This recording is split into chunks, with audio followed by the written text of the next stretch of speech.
Well, hello everyone, and welcome back to what is today us going through and doing a review on Chaos Slayer Class. You may also know this as Chaos Champion Prime or Dark Chaos Berserker. It goes by various different names. It is an interesting one, and I honestly can't decide if I really like it or don't. Overall though, I've given it a rank A-.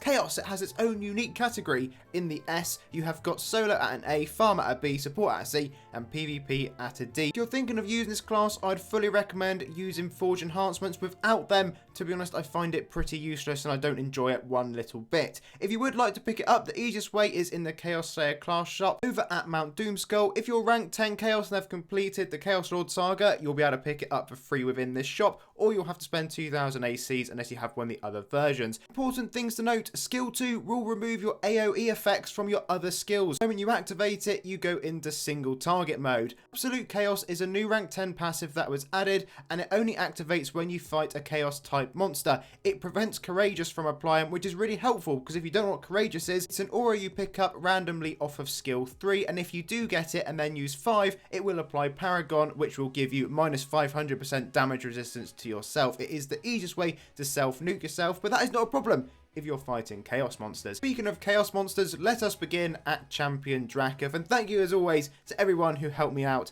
during this video. So it's really good against Champion Drakath. It honestly could be the go-to class now to run in a comp. You can do these runs in under 2 minutes. I think we do it in 2 minutes and 1 second. It was melting Drakath so quickly, we got to the point where we were potentially having to think about rotating taunts. There is no doubt in my mind that if you want to take this class along for soloing chaotic monsters or along to any chaos group activity, it is an exceptional option to have in your locker. The damage output is going to be really good, and you can just go through freely spamming your skills because you do not have to worry about Courageous applying. This class is chaotic and it lives up to that name pretty well. Not too many random effects that do apply, but like I say, there are a few on skill 3, and if you're interested in the skills, we'll bring them all up at the end, but they mostly just apply debuffs to your enemy. Now then, let's talk about Solo with Forge. First of all, there's a few different combinations of Forge enhancements you might want to think about.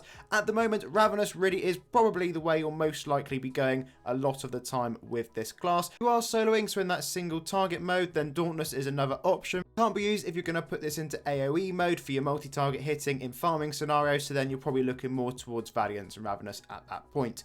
Anyway, let us talk about the soloing. It's decent at soloing. I don't mind it at all. It's okay. It's another option. Like I say, for soloing Chaos monsters, it's quite good. But if you're soloing anything else, I really would not be using this. You have to constantly be on the lookout for Courageous applying off skill 3 so that you're not applying Paragon to yourself later from skill 5, and it just becomes an absolute headache. As we've mentioned a few times already, against Chaos monsters, that is not an issue at all, so you can just play it freely if you would like to. We get up to around 11,000 damage a second with Ravenous, but that really does require you to have some proper endgame forges to make it worth your while. Just going to quickly swivel and take a more in-depth look at that Courageous mechanic we've been talking about. So, when you use your skill 3, you have a chance to apply Courageous to yourself. You'll know it's applied to yourself because if you have your auras active, you will see the eyeball effect underneath your character info in the top left. Point, do not hit skill 5 because that applies Paragon. As you can see, I've done that. There's now the swell icon also underneath my character auras, and as a result, I've got no damage resistance, and Malgor in this case just absolutely whacks me one. Applying to yourself isn't the end of the world, it just means you need to wait for the effect to end.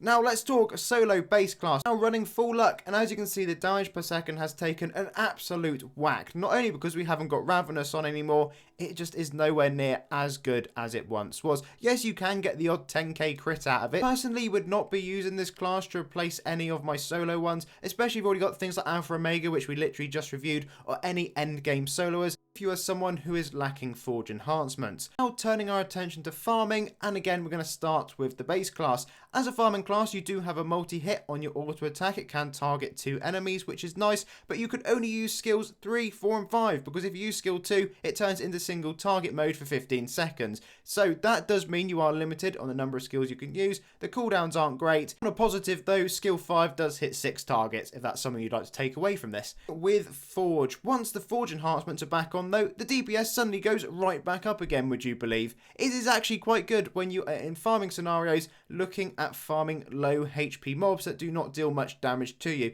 In that scenario, it's not actually too bad. You don't have to skill spam with this one. Not that you'd have the option to, because the haste isn't really there on the class. If you're in a group scenario farming though, it could actually be pretty decent, because if you're getting buffed and your haste is right up, then you might be well off. Where I found this class to be more of a struggle was against high HP mobs that deal a significant amount of damage. In mind that this does have a 6 target skill on it, it does mean that more often than not you're going to be targeting 3 or more monsters, because you're not just going to be using your auto attack non-stop forever. When I was at Ice Storm Under, just leveling this class up initially, I was getting killed every now and again by the mobs there. So that's how annoying it could be if you weren't keeping an eye on things and what was going on, and hitting 6 enemies at once and them all just latching onto you is a bit of a problem. Again, in a group scenario, you can probably get around it. Just mentioning, I did briefly pop Valiance on, which gave me a little bit more luck when I was here farming, and I was able to sustain myself, at least at Revenant, for a while. Believe it or not, I did give this class a go in PvP, although the mixture of short range skills,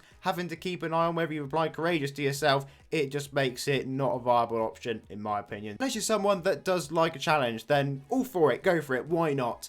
Now then, we're just back to Ultras, because we did a load of Ultra runs earlier, just to see how Chaos Slayer actually did during these, and to be honest, you could run it at the vast majority of Ultras. You do have to be careful of Courageous. I know this is a bit of a running theme at some of these monsters. Some are more relevant than others. I must say, when we're at Speaker, that was the least of my concerns at that particular point in time, although very kindly they let me only worry about the zones. Next up, we headed over towards Ultra Dage, and this was a 2-plate run, so not as quick as the speed run, and with the added complications of this class, maybe it's not really one that you want to be putting in too often, but as a DPS option, it is there. It is viable, although skill 4, you don't want to be using that because it's a hill, so just make sure you do that if you do decide to run it. Then we went over to Nulgath. If you do decide to run this at Nulgath, you can all just go DPS on him before the sword gets to you, and that was absolutely fine. We got that done in 45 seconds. And then lastly and not least, we went over to Darkon and did exactly the same there, which went really well until there was about 800k left, and then I randomly got killed. I'm still not too sure